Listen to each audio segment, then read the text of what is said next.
बलूचिस्तान के इलाके योब में कौमी शाहराह पर दहान असर के मकाम पर बारिश के दौरान कोच फिसल कर खाई में जा गिरी।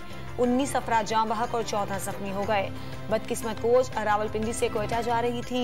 वजीर आला बलूचिस्तान का जख्मियों को इलाज और मुआलजे की बेहतरीन सहूलियात फराहम करने की हिदायत। वजीर आजम और वजीर आला पंजाब का हादसे पर अफसोस का इजहार।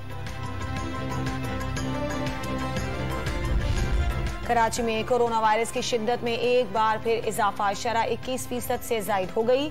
मुल्क भर में मुस्बत केसेस की शरह 3% से जायद रिकॉर्ड। 24 घंटों के दौरान मोहलिक वबा ने 2 जानें निगल ली। 650 नए मरीज सामने आ गए।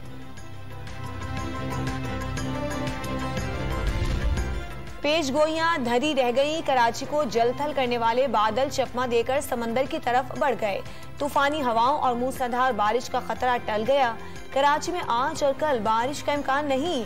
महकमा मौसमियात ने अब मंगल और बुध को हल्की और तेज बारिश की पेशगोई कर दी। गिलगित बल्तिस्तान में शदीद गर्मी के बायस ग्लेशियर पिघलने से दरियाओं और नदी नालों में तुगयानी बरकरार। गिलगित, हुंजा, गांचे और गजर में सड़कें बंद। हुंजा के करीब स्टील का पुल ऊंचा करने का काम जारी।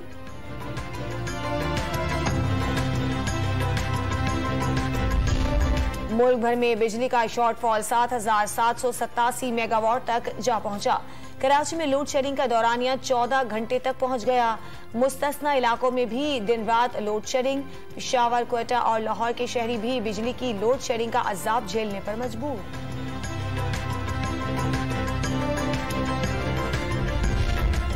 वजीर आजम शहबाज शरीफ ने फजाई मुसाफिरों से 50,000 रुपए तक फेडरल एक्साइज ड्यूटी की वसूली फौरी तौर पर मुअत्तल करने का हुक्म दे दिया।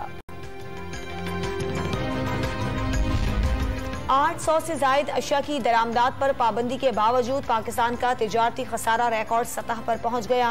तिजारती खसारा 57% इजाफे के बाद 48 अरब 66 करोड़ रुपए तक पहुंच गया।